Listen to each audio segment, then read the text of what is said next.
إحنا اتعودنا نقول ده شخص مسؤول وده شخص مهمل، بس الحقيقة إن الموضوع مش أبيض وأسود. يمكن كلنا مسؤولين فعلا، بس كل واحد فينا بيتعامل مع المسؤولية بطريقته. في ناس بتتحرك على طول، وفي ناس بتحتاج وقت، وفي ناس ما بتقدرش تكمل غير لما يبقى في حد متابعها. كلهم شايلين مسؤولية، بس مش بنفس الأسلوب. علم النفس بيتكلم عن الاختلاف ده، عن طريقة التفكير وعن إحساس الإنسان بالتحكم جوه حياته. بس في حاجة تانية ما بتتحسبش في أي دراسة: الأمان اللي بتحس بيه لما بتحس إنك قريب من ربنا، فبتكون نفس المسؤولية اللي أنت شايلها، بس بقيت بتشيلها بهدوء أكتر. ولو أنت بعيد عن ربنا بتتحول لقلق، وبتحس إنك بتغرق في شبر مية. أنت دلوقتي بتسمع توكنتن، وهتكلم النهاردة عن أنماط الناس في تحمل المسؤولية.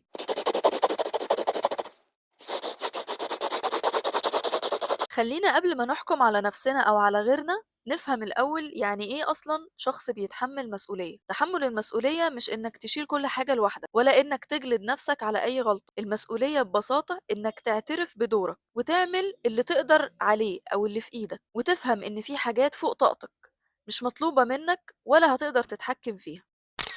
طب إيه هي أنماط الناس في تحمل المسؤولية؟ اللي بيأجل بس بيشيل المسؤولية برضه. في ناس لما بتحس إن هي عندها مسؤولية ما بتتحركش على طول، بتستنى شوية، بتفكر، بترتب نفسها، بتحاول تشحن نفسها بأي شكل، تشجع نفسها بأي شكل. الناس دي مش مهملة، دي محتاجة بس ترتب أفكارها الأول وتشحن طاقتها شوية. مشكلتها إن التأجيل ما يتحولش لهروب، لأن ساعات بيبقى التأجيل يخليك تفقد بقى شغفك وتحس إنك مش عايز تكمل أصلا الموضوع ده أو مش عايز تعمله. تاني واحد بيتحمل مسؤولية اللي دايما محتاج حد يتابعه.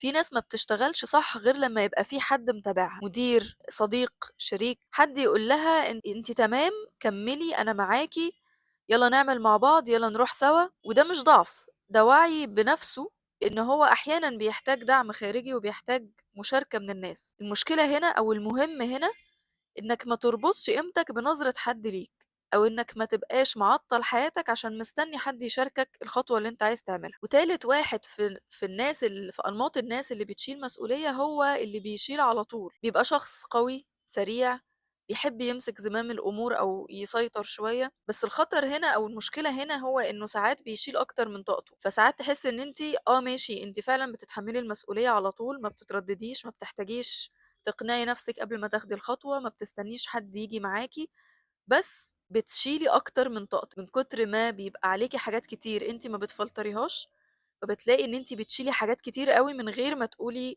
لأ في أوقات كتير. بتنسي إنِّك إنسانة ومحتاجة ترتاحي، محتاجة حد يشيل منِّك، ما ينفعش أنتِ تعملي كل حاجة. الفرق بقى اللي فعلًا هتلاحظه أنت بنفسك قبل وبعد، لما يكون في فترة انت كنت فيها قريب من ربنا وفترة تانية انت بعدت عن ربنا، فبتلاقي فرق كبير انت نفسك بتلمسه. الشخص اللي بيكون قريب من ربنا بيشيل المسؤولية بس قلبه هادي، يبقى عنده ابتلاءات بس برضه نفسه راضية كده ومستكينة، عارف ان عليه بس ان هو يسعى، انه يحاول، انه يدعي، انه يعمل اي خطوة، بس النتيجة مش في ايده، مش بتاعته. فمش شايل هم ولا بيفكر في الهم بتاع الماضي ولا بتاع الحاضر ولا بتاع المستقبل. لكن اللي بعيد عن ربنا بيشيل نفس الحمل ويمكن أقل، بس بيحس دايما إنه خايف، قلقان، حاسس إنه لوحده، لو وقع مفيش حد هيسنده، حاسس دايما إن ظهره مكشوف، حاسس إن هو حرفيا بيغرق في شبر مية. وده مش علشان الشيلة تقيلة، لكن علشان هو حاسس إنه شايل لوحده، حاسس إن هو في الدنيا لوحده ومفيش أي سند ليه. وده بسبب إن هو بعيد عن ربنا، وبسبب إن هو فقد إحساس السكينة جوه قلبه. فالفرق مش قد إيه أنت شايل مسؤولية، الفرق أنت شايله إزاي، بقلق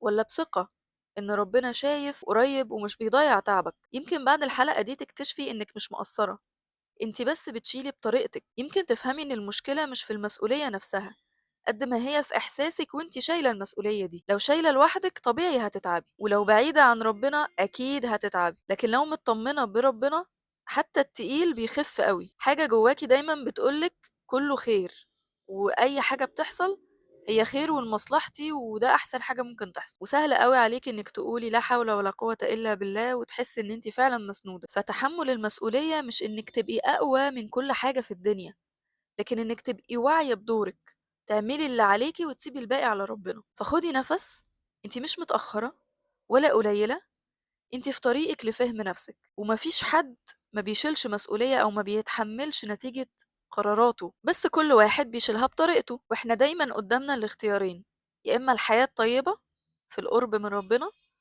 أو المعيشة الضنك في البعد عن ربنا.